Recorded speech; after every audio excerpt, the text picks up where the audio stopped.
I'd rather be his than have riches untold. I'd rather have Jesus than houses or lands. I'd rather be led by his nail-pierced hand. Selamat pagi Bapak dan Ibu, saya terus berdoa dan berharap kita semua dalam keadaan sehat. Secara rohani kita dekat dengan Tuhan dan hidup menyukakan hati Tuhan. Dan tetap juga sehat secara jasmani di masa wabah penyakit seperti sekarang. Saya terus mengingatkan kita bahwa wabah penyakit masih ada. Oleh sebab itu jagalah diri kita dengan mengenakan masker ketika keluar dari ruangan. Dan jangan lupa untuk membasuh tangan kita supaya bersih. Jangan memegang bagian wajah kita dengan tangan yang belum dibasuh. Dan jagalah jarak satu dengan yang lain ketika berpapasan atau harus bertemu dan berbicara dengan orang lain supaya kita senantiasa sehat. Baik Bapak dan Ibu, pagi ini kita akan belajar kembali dari buku sekolah minggu kita, Murid Kristus Menyangkal Dirinya. Dan saat ini kita mau belajar dari pelajaran yang ke-10, berjudul Nuh Hidup Benar. Sebagai murid Yesus, kita harus menyangkali diri kita terhadap segala sesuatu yang mendatangkan keinginan untuk berdosa. Kita menyangkalinya untuk tidak mau berdosa, dan kita mau hidup benar seperti ajaran firman Tuhan. Mari kita akan berdoa terlebih dahulu sebelum kita membaca firman Tuhan. Mari kita berdoa. Bapa dalam sorga, terima kasih karena pagi ini kami boleh kembali belajar firman Tuhan di sekolah minggu kelas dewasa pria wanita senior. Kami akan belajar dari pelajaran yang ke-10 tentang Nuh Hidup Benar, Kejadian 6 ayat 9 sampai 22. Kami siap belajar firman Tuhan, di dalam nama Tuhan Yesus kami sudah berdoa. Amin. Mari membuka Alkitab kita dari Kejadian pasal 6 ayat 9 sampai 22. Kita akan baca firman Tuhan ini bersama-sama. Mari, Kejadian 6 ayat 9 sampai 22. 1, 2, 3. Inilah riwayat Nuh. Nuh adalah seorang yang benar dan tidak bercela di antara orang-orang sezamannya. Dan Nuh itu hidup bergaul dengan Allah. Nuh memperanakan 3 orang laki-laki, Sem, Ham, dan Yafet. Adapun bumi itu telah rusak di hadapan Allah dan penuh dengan kekerasan. Allah menilik bumi itu dan sungguhlah rusak benar, sebab semua manusia menjalankan hidup yang rusak di bumi. Berfirmanlah Allah kepada Nuh, Aku telah memutuskan mengakhiri hidup segala makhluk, sebab bumi telah penuh dengan kekerasan oleh mereka. Jadi aku akan memusnahkan mereka bersama-sama dengan bumi. Buatlah bagimu sebuah bahtera dari kayu gofir. Bahtera itu harus kau buat berpetak-petak dan harus kau tutup dengan pakal dari luar dan dari dalam. Beginilah engkau harus membuat bahtera itu, 300 hasta panjangnya, 50 hasta lebarnya, dan 30 hasta tingginya. Buatlah atap pada bahtera itu dan selesaikanlah bahtera itu sampai sehasta dari atas. Dan pasanglah pintunya pada lambungnya. Buatlah bahtera itu bertingkat bawah, tengah, dan atas. Sebab sesungguhnya aku akan mendatangkan air bah meliputi bumi untuk memusnahkan segala yang hidup dan bernyawa di kolong langit. Segala yang ada di bumi akan mati binasa. Tetapi dengan engkau, aku akan mengadakan perjanjianku, dan engkau akan masuk ke dalam bahtera itu. Engkau bersama-sama dengan anak-anakmu dan istrimu, dan istri anak-anakmu. Dan dari segala yang hidup, dari segala makhluk, dari semuanya itu haruslah engkau bawa satu pasang ke dalam bahtera itu, supaya terpelihara hidupnya bersama-sama dengan engkau. Jantan dan betina harus kau bawa. Dari segala jenis burung dan dari segala jenis hewan, dari segala jenis binatang melata di muka bumi, dari semuanya itu harus datang satu pasang kepadamu, supaya terpelihara hidupnya. Dan engkau, bawalah bagimu segala apa yang dapat dimakan. Kumpulkanlah itu padamu untuk menjadi makanan bagimu dan bagi mereka. Lalu Nuh melakukan semuanya itu, tepat seperti yang diperintahkan Allah kepadanya, demikianlah dilakukannya. Baik, berbicara tentang Nuh hidup benar. Nah, manusia yang hidup pasti memiliki hubungan satu dengan yang lain dan tidak dapat terpisah. Kita sering mendengar pernyataan manusia adalah makhluk sosial. Pernyataan itu mengartikan bahwa manusia membutuhkan kehadiran manusia lainnya. Manusia harus berinteraksi satu dengan yang lainnya. Dan saat interaksi terjadi, maka akan ada proses pengaruh dan mempengaruhi. Itu sesuatu yang normal. Jika pengaruh itu didominasi oleh sesuatu yang negatif, maka orang akan terseret kepada kehidupan yang kurang baik atau melakukan perbuatan-perbuatan yang negatif. Rasul Paulus pernah menasihati jemaat di Korintus dan juga firman Tuhan ini adalah nasihat bagi kita. Seperti ini bunyinya, janganlah kamu sesat, pergaulan yang buruk merusakkan kebiasaan yang baik. 1 Korintus 15 ayat yang ke-33. Hidup kita sehari-hari memang harus bergaul atau hidup inklusif atau membaur dengan masyarakat. Namun, kita juga punya batasan sebagai orang yang percaya kepada Kristus, sebagai murid Kristus, yaitu tetap hidup dalam kebenaran. Meskipun kita tinggal di tengah masyarakat yang menyimpang dari kebenaran atau yang berlaku jahat. Di sekeliling kita, di komunitas kita, kerja, bergaul, ada orang yang jahat dan memberi pengaruh yang negatif. Kita tidak mau larut dalam pengaruh negatif itu, melainkan kita tidak boleh menyimpang dari kebenaran.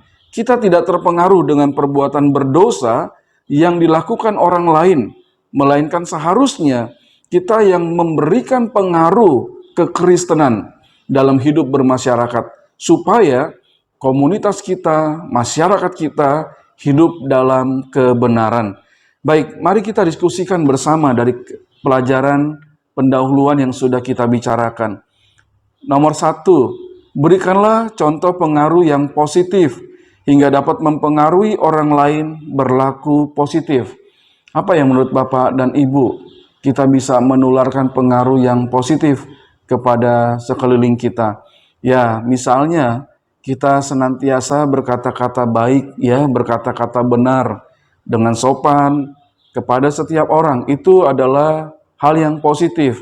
Dan kalau itu bisa mempengaruhi setiap orang berlaku seperti itu, berkata-kata baik, benar, sopan, maka kita sudah memberikan pengaruh yang positif supaya orang berlaku sama seperti kita.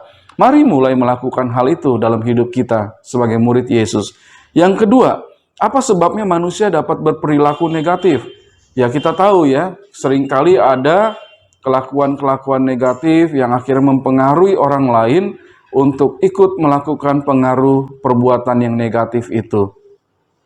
Saya ingin mengajak Bapak dan Ibu mempelajari kebenaran yang pertama dari pelajaran kita Nuh hidup benar, yaitu Nuh hidup benar waspada terhadap pengaruh negatif.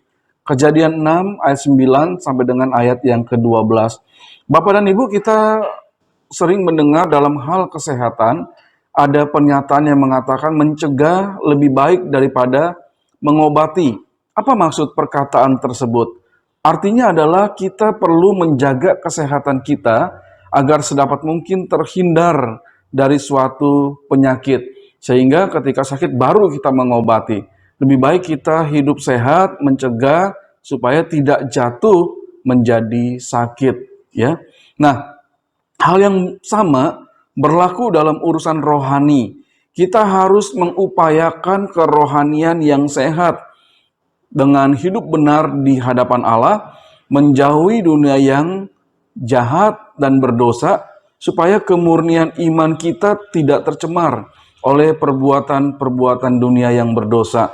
Jadi lebih baik kita mencegah untuk tidak terlibat di dalam perbuatan-perbuatan yang berdosa, daripada nanti kita jatuh ke dalam dosa itu dan menjadi bahaya buat kita.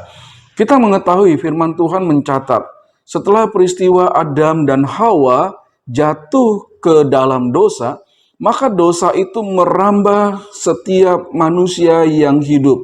Dan dosa itu menjalar ke seluruh dunia. Keturunan Adam dan Hawa, yaitu Kain, dia adalah orang yang pertama kali dicatat dalam Alkitab membunuh orang lain. Dia membunuh siapa? Dia membunuh Habel, adiknya sendiri. Ini suatu peristiwa yang sangat menyedihkan ya kalau kita melihat Kejadian 4 ayat yang ke-8. Dan dosa terus semakin merajalela dan kekerasan-kekerasan terus semakin meluas. Keturunan Kain yaitu Lamek dengan membusungkan dada. Kalau kita baca Alkitab dalam Kejadian 4 ayat yang ke-23, dia memamerkan dia orang yang membunuh lelaki muda ya, pertumpahan darah itu dengan leluasa dia mengatakan hal itu. Ini sangat menyedihkan. Nah, kondisi dunia yang rusak, penuh dengan kejahatan dilihat oleh Allah. Dan kemudian secara ringkas dalam Kejadian 6 ayat 11-12 dikatakan, adapun bumi itu telah rusak di hadapan Allah dan penuh dengan kekerasan. Allah menelik bumi itu dan sesungguhnya benar rusak. Sebab semua manusia menjalankan hidup yang rusak di bumi. Dunia tempat kita tinggal ini, lingkungan tempat kita tinggal ini, orang-orang menjadi rekan kerja, teman-teman dalam suatu perkumpulan atau komunitas, keluarga kita masing-masing adalah orang-orang yang telah cemar oleh dosa. Roma 3 ayat 23 sudah menyatakan hal itu bagi kita. Roma 3 ayat 23 mengatakan kepada saya dan saudara serta Bapak Ibu, demikian firman Tuhan mengatakan. Mari membuka Alkitab kita dari Roma pasal 3 ayat yang ke-23. Di situ firman Tuhan berkata, karena semua orang telah berbuat dosa dan telah kehilangan kemuliaan Allah. Jadi semua orang, siapapun juga, sudah cemar oleh dosa. Nah, sebagai orang yang beriman, yang telah ditebus oleh darah Kristus, Bapak, Ibu, dan saya harusnya hidup waspada, supaya kita bisa berdiri kokoh dalam kebenaran Tuhan, tidak menyimpang dari kebenaran. Kita waspada untuk tidak jatuh dalam pengaruh yang negatif. Waspada ini berbeda ya dengan negative thinking. Kalau negative thinking segala sesuatu kita nilai negatif, jelek. Tidak. Waspada adalah berhati-hati supaya kita tidak jatuh ke dalam kesalahan. Waspada itu merupakan sikap yang positif. Ya, kita bisa mawas diri supaya nggak terjerumus ke dalam hidup yang bobrok moralnya atau melakukan perbuatan-perbuatan yang negatif. Nah, firman Tuhan mengingatkan kita dalam Filipi yang kedua ayat 12 dan ayat 15 sampai 16, demikian bunyi firman Tuhan. Hai saudara-saudaraku yang kekasih, kamu senantiasa taat, karena itu tetaplah kerjakan keselamatanmu dengan takut dan gentar, supaya kamu tiada beraib dan tiada bernoda, sebagai anak-anak Allah yang tidak bercela, di tengah-tengah angkatan yang bengkok hatinya dan yang sesat ini, sehingga kamu bercahaya di antara mereka seperti bintang-bintang di dunia, sambil berpegang kepada firman kehidupan. Nah, Nuh, dia mampu hidup benar di tengah manusia yang melakukan perbuatan yang jahat. Kalau kita melihat Kejadian 6 ayat 9-10, Nuh itu memiliki kewaspadaan terhadap pengaruh negatif. Buku kita juga sudah mencatat pelajaran itu. Baik, pelajaran Nuh hidup benar. Kebenaran yang kedua, kita akan belajar bersama-sama bahwa Nuh hidup benar melalui teladan yang baik. Jadi orang bisa dikatakan hidupnya benar kalau dia memperlihatkan teladan yang baik. Hal itu kita dapat membacanya dalam Kejadian 6 ayat yang ke-9. Sejujurnya kita mengakui bahwa tidak mudah untuk hidup benar di tengah-tengah dunia yang telah cemar oleh dosa. Pengaruh-pengaruh negatif begitu banyak sehingga membuat orang mudah sekali jatuh ke dalam dosa. Kita pun terus terang, terkadang ada godaan supaya bisa berkompromi dengan mengubah sikap dari kata tidak menjadi maklum. Maklumlah, dia manusia yang lemah. Padahal harusnya tidak boleh manusia itu jatuh ke dalam dosa. Tapi sudah mulai ada kompromi untuk hal itu. Ada pelunakan sikap yang diperbuat oleh banyak orang. Nah, hal itu berarti semakin terbuka potensi untuk terlibat dalam suatu perbuatan yang melanggar firman Tuhan. Dan kita mengatakan itu, ya maklumlah, kita ini manusia. Bukankah kita sering juga mendengar jargon ini? Jangankan yang halal, yang haram pun kini sulit mendapatkannya. Jadi seolah-olah terlalu banyak sudah perbuatan dosa ya. Nah, dalam praktik mencari uang, orang semakin maklum jika menghalalkan cara-cara yang melawan hukum, mengabaikan norma-norma kehidupan, dan yang terutama orang mulai berani melanggar firman Tuhan supaya bisa mendapatkan uang. Hati-hati, cinta akan uang adalah akar segala kejahatan. 1 Timotius 6 ayat 10 sudah mengingatkan kita akan hal itu. Nah, Nuh, dia hidup di tengah masyarakat yang tidak mengindahkan suara Tuhan atau firman Tuhan. Tetapi Nuh tetap memiliki cara hidup yang berbeda dengan kebanyakan orang sezamannya. Ia tetap berkomitmen melakukan apa yang benar di hadapan Tuhan. Firman Tuhan mencatat, Nuh adalah seorang yang benar dan tidak bercela di antara orang-orang sezamannya. Dan Nuh itu hidup bergaul dengan Allah. Jadi jelas Nuh berbeda dengan orang-orang, sekalipun mereka melakukan perbuatan-perbuatan yang sama, negatif semuanya. Tapi Nuh berbeda. Nah, firman Tuhan mengatakan dia seorang yang benar. Cara hidup Nuh sesuai dengan imannya kepada Tuhan, itu seorang yang benar. Dikatakan Nuh adalah seorang yang tidak bercela. Nuh tidak terbenam dalam standar moral yang rendah. Dan dia adalah orang yang hidup bergaul dengan Allah. Berarti Nuh memiliki persekutuan yang erat dengan Allah. Nah, mari kita diskusikan bersama-sama. Di tengah dunia yang bengkok ini, apakah kita memiliki kehidupan yang mengikuti teladan Nuh? Hidup ini adalah seperti sekolah kehidupan ya.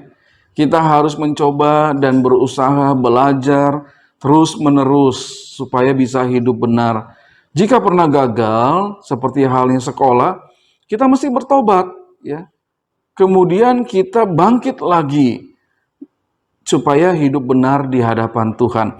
Mari jelaskan beberapa hal di bawah ini. Ada pernyataan tetap setia dengan pasangan meskipun ada rekan kerja yang menyeleweng. Ya, di sekitar kehidupan kita ada saja orang yang melakukan perbuatan-perbuatan yang tidak baik ya, menyeleweng, tidak setia kepada pasangan. Apakah kita bisa tetap setia terhadap pasangan meskipun sekeliling kita penuh dengan orang-orang yang menyeleweng? Nah, harusnya bisa ya. Kita bisa nggak tetap jujur meskipun terbuka celah untuk melakukan penipuan? Ya, orang-orang kadang-kadang mengambil kesempatan, yang penting saya bisa punya uang atau harta banyak, sekalipun menipu. Kita sekalipun ada celah untuk menipu dan mendapatkan harta, seharusnya kita tidak mau melakukan hal itu. Nah, yang ketiga, kita bisa nggak tetap berdoa, meskipun ada banyak kesibukan yang kita lakukan dalam hidup ini, pekerjaan, keluarga, teman-teman, dan yang lainnya. Apakah kita bisa tetap berdoa? Saya pikir kita harus tetap bisa berdoa.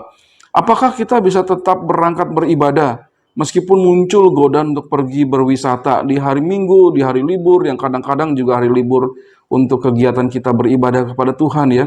Banyak orang berkata, lain kali kan bisa ibadahnya, tapi wisata kan enggak. Seharusnya kita enggak begitu. Kita lebih mendahulukan ibadah dibandingkan kita harus pergi berwisata. Kebenaran yang ketiga dari pelajaran Nuh hidup benar, yang ketiga adalah Nuh hidup benar dan mau dipakai oleh Tuhan. Kejadian 6 ayat 13 sampai ayat yang ke-22. Secara umum, kita semua sebagai orang yang percaya dan sudah membaca Alkitab pasti mengetahui tentang cerita Nuh dan bahteranya. Nuh diperintahkan Tuhan membuat bahtera. Nuh melakukan tepat seperti yang diperintahkan Tuhan kepadanya. Kejadian 6 ayat 22, dia taat. Dia patuh kepada perintah Tuhan. Saat Tuhan menghukum dunia karena telah penuh dengan kekerasan dan kejahatan, Tuhan menyelamatkan Nuh, istrinya, ketiga orang anaknya, dan ketiga anak menantunya. Jadi hanya Nuh dan keluarga yang selamat, serta berbagai jenis hewan, masing-masing sepasang, jantan dan betina. Kejadian 6 ayat 13 sampai 20. Ada pesan inti dari apa yang sudah Allah lakukan terhadap Nuh adalah tindakan penyelamatan, ya. Jadi Nuh dipakai Tuhan ya, untuk menyelamatkan umat manusia, menyelamatkan binatang. Lukas 3:36 mencatat keberadaan Nuh sebagai leluhur kemudian dari Yesus Kristus. Ya, dari Nuh itulah lahir keturunannya Yesus Kristus yang menyelamatkan kita dari dosa melalui kematian Tuhan Yesus. Dalam Ibrani 11 ayat 7 disebutkan secara jelas bahwa Nuh diperhitungkan sebagai orang benar karena imannya, sehingga Nuh menjadi penyelamat bagi keluarganya. Singkat kata, dari keluarga Nuh, rencana Allah untuk memberkati manusia sehingga beranak cucu, supaya manusia memenuhi bumi menjadi terlaksana. Dan dari Nuh yang adalah leluhur yang melahirkan kemudian Tuhan Yesus sebagai manusia. Jadi Nuh dipakai oleh Tuhan, jadi hidupnya benar. Saudara dan saya, Bapak dan Ibu, kita juga bisa dipakai Tuhan kalau hidup kita benar. Nuh sudah menjadi teladan hidup yang benar di tengah masyarakat yang tidak beriman, atau di tengah masyarakat yang hidupnya tidak benar. Hal itu dilakukan Nuh. Ya, dia menjadi pemberita kebenaran kepada orang-orang sezamannya. Kalau kita melihat dalam 2 Petrus 2 ayat yang kelima. Dengan mengetahui bahwa semua manusia telah cemar oleh dosa, maka kita harus menjadi garam dan terang dunia melalui cara hidup yang benar dan saleh, sekaligus menjadi pemberita kebenaran melalui kesaksian hidup yang seturut dengan firman Tuhan.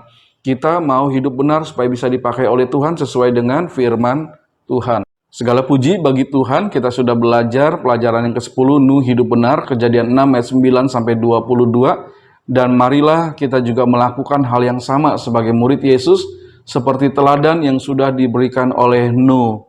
Ya, kita menjadi kesaksian bagi banyak orang yang berdosa, supaya mereka bertobat dan percaya kepada Tuhan Yesus, dan mengalami keselamatan. Hidup benar, hidup yang berbeda dengan dosa, dan kita mau memberikan pengaruh yang positif kepada banyak orang.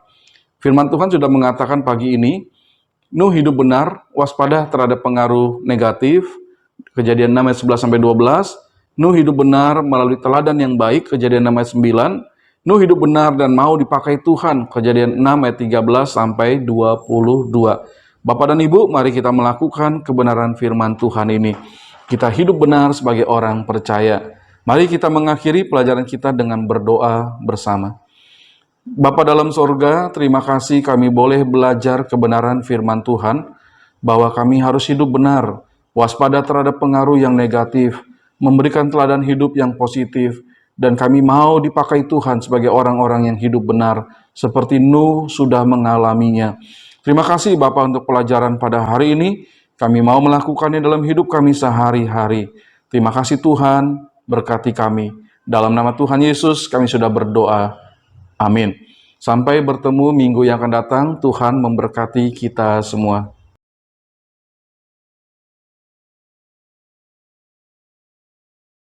Than to be the king of a vast domain, or be held in sin's dread sway.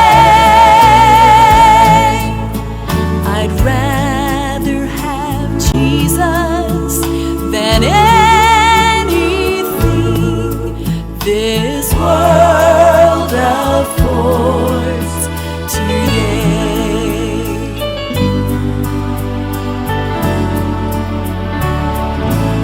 Than to be